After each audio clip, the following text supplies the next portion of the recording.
Well, I'm on the farm today, and I've been on a couple of road trips today, and I just came in, uh, picked up an old kicker wagon, and thought I'd kind of run through these with you. I got another one that I fetched earlier today down there, uh, and I'll visit that one here in just a second, and tell you what I think I know about it too. But anyway, these wagons were on the other side of the mountain over there, about 17 miles away from the farm. So the price was good. I mean, an equipment jockey would have probably had triple the price on them. Obviously, the decks need to be redone on this one, or some heavy support going on the cross beams worked on. The boards going down through here are not too bad on this wagon. The one underneath this steel rack is kind of rotten on both sides.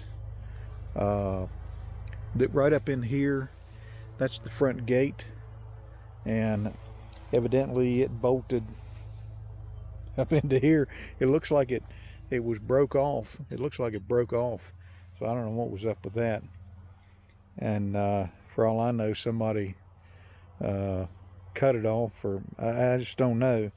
And then it's got some bolts down here. I don't know what's going on with that. But the racks are steel. I don't know what kind of racks these are. If you're familiar with them and know what they are, I'd like to know in the comments section. It looks like they put some flat bar metal down. I don't think this came with the racks to kind of keep them from leaning over too much. Let's see here, 8 by 16 is the size of these wagons, and this one, both of those wagons, this one is it's a Kobe wagon. I think that's how you pronounce it. Kobe running gear. I think that's how you pronounce it. Crawl down here. You can see right there. And the wheels are 6-bolt. They have 6 bolts to them. I don't know what the deal is with the front wheels. They're not implement tires like this. They almost look like a tire you'd have on a low rider. See how that is? I mean, look at the sidewall on that compared to the implement tire I just showed. But I'm assuming it's a 6-ton running gear. But, and then the steel racks, and again, I apologize for the wind. There's not much I can do about it. But the racks, I don't know if these things are supposed to be hinged so you can open them, or it's a permanent thing. It'd be nice to be able to swing that gate open to unload. But this one's kind of bowed in the back. Over the years, I guess the bales have been really coming in contact with the back of this wagon. I mean, on my wood racks, I routinely bust a board off. So got a little welding to do in here and over here to straighten this out. I don't know what kind of racks these are. If I haven't already mentioned it, if you know, I'd like to know, just out of my own curiosity. But these two are the first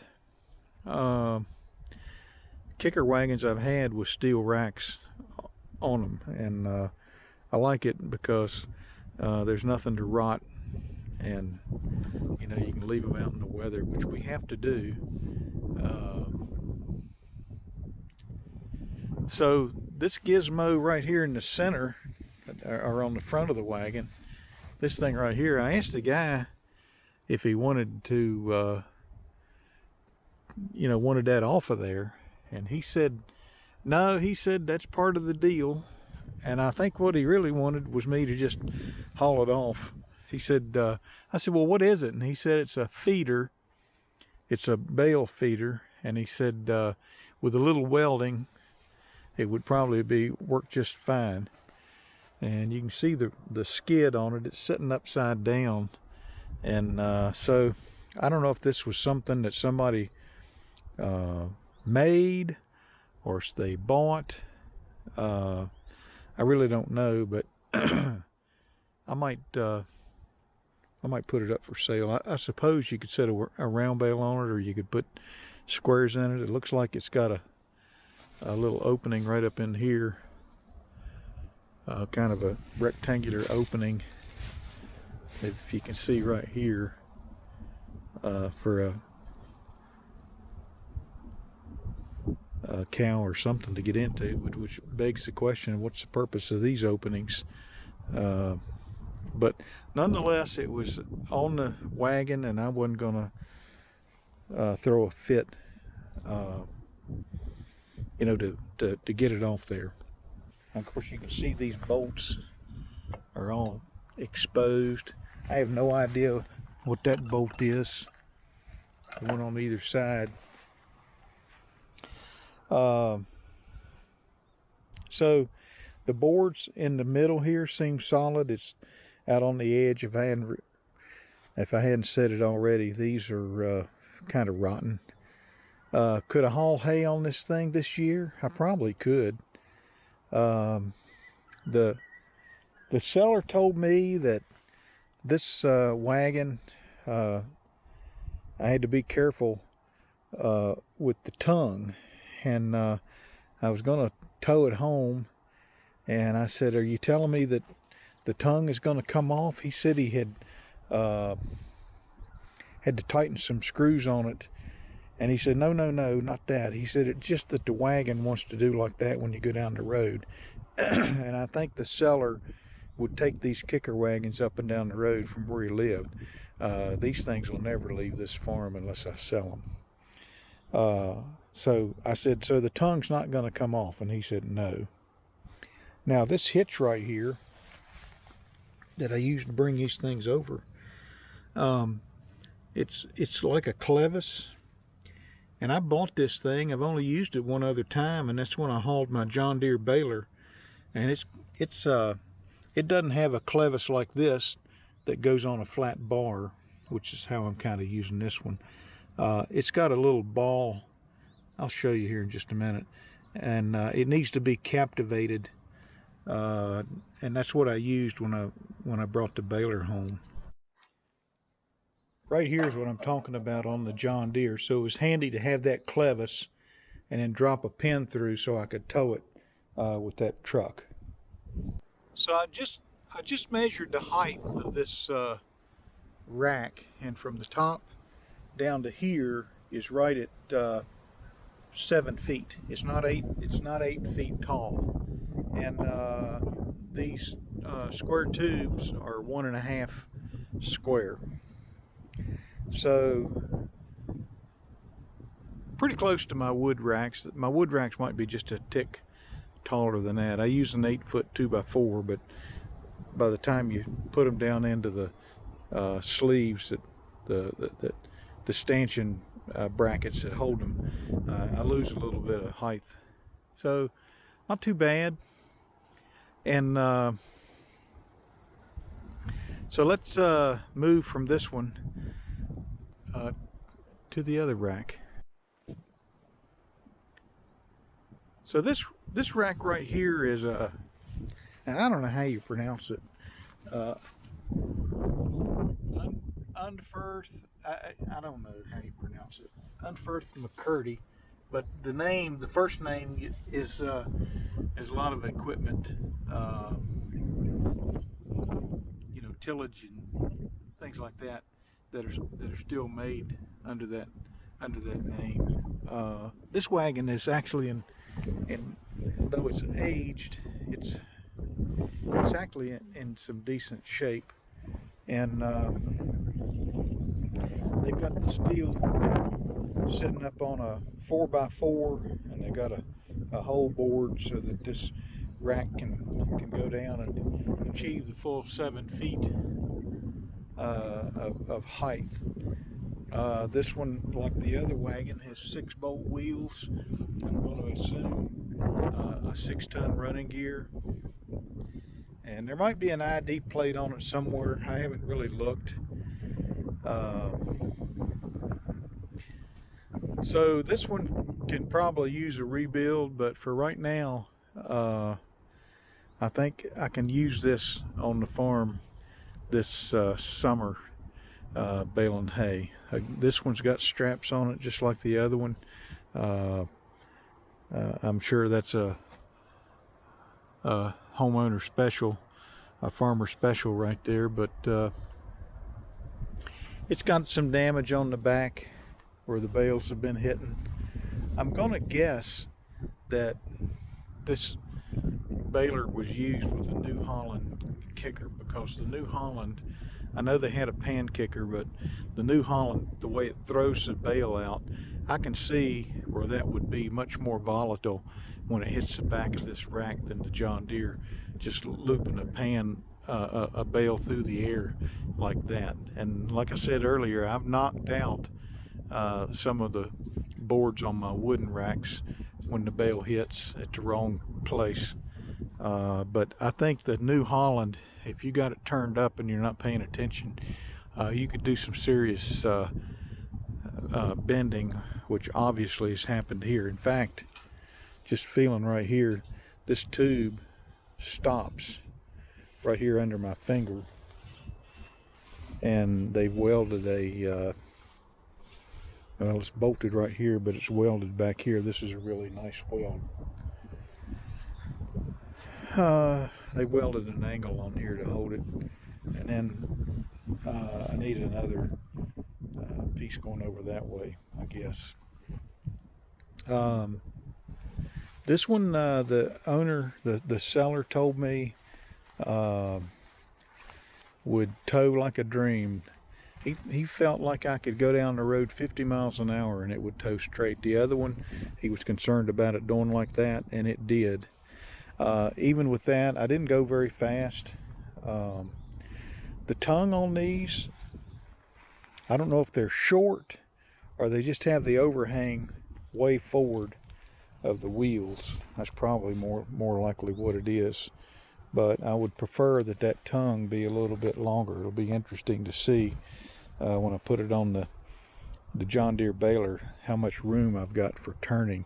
There is a prescribed minimum length that the manual for the John Deere 348 shows. Hopefully I'll be okay. And if I rebuild the rack, I suppose I can move that back. But yeah, this is the same square tubing like the other one, and right there's the front gate, and they both have chains. I don't hoard chains yet, but I'm starting to get a collection with these wagons. But that would be nice to be able to let that front down. But, and then this is another clue that maybe this is a New Holland baler was used on this, is on my John Deere I can go on up much higher because of the arc of the throw. I can almost stack hay. If you've seen some of my other videos, I can put hay on the front of the wagons, and we tie string to catch them. So this is the second wagon. Definitely outwardly it appears more heavy duty, but I don't think it necessarily is. The tongue is definitely more heavy duty, but just the 6-bolt wheels give me a sense that both of these wagons are have a pretty good rating to them. And so I have 10 running gears now, and some of them have kicker racks on them. Some of them have kicker racks that have broken down. One of them is sitting on its side and needs to be rebuilt. I've got some other wagons that were flat racks that need to have new decks and kicker racks put on. They'll be wooden kicker racks. And then I've got some running gear laying in the weeds up there on the other side of my barn that I need to put together. But as my kids get older, and well, they're older now and they've got jobs and they got their own life, really, I need to be more of a one-man army. And so I can park 15 kicker wagons in this barn without issue. If they were a little narrower, I could probably put 20. And so 10 wagons gives me the opportunity by myself to do probably 1,200 bales. I usually put 120, 125 on one of these wagons. I've gotten as many as 140 and maybe 145, but at that point they're going over the side, and I'm picking up a lot of bales off the ground. But I can get that many on here. So the goal here is to try to have enough wagon capacity that I can get the hay up off the ground, baled and off the ground, and then stack later. One of the things we've encountered when we're baling hay is sometimes if we only have 3 kickers available or 4, it's not uncommon that we might want to do 600 bales, and I've done as many as 1,000 up here, maybe 1,200 in one day. And but I had plenty of help unloading wagons. But even with that, they couldn't keep up. At some point, I would have to stop baling and come out and kind of help unload some wagons to free one up. And with this arrangement, especially when I'm by myself, I don't have to stop baling. I can just keep filling the racks. And I mean, I'll be judicious with how much hay I put down, but the goal is to have enough wagons to get the hay on them and get them in here. And so if I've got some help, if one of my boys is up here and there's a wagon in there that they're unloading, you know, they pull it out, that's another wagon that's available. So you know, maybe I could do 11 loads in one day. I don't know, but anyway, that's kind of the rundown on these kicker wagons that I've picked up today. Glad to have them on the farm, and they need some work, and we'll get there. But hay season's getting close, and really excited to be closing in on that. It's kind of coming really fast. So hope you enjoyed the video. Hit the like button, subscribe. Got the 8x16 steel rack kicker wagons here on the farm, and really looking forward to putting these things in service, doing a little work and refurb on them. And again, feel free to comment, share, hit the like button, subscribe. A lot going on here on this farm, and we'll talk to you later.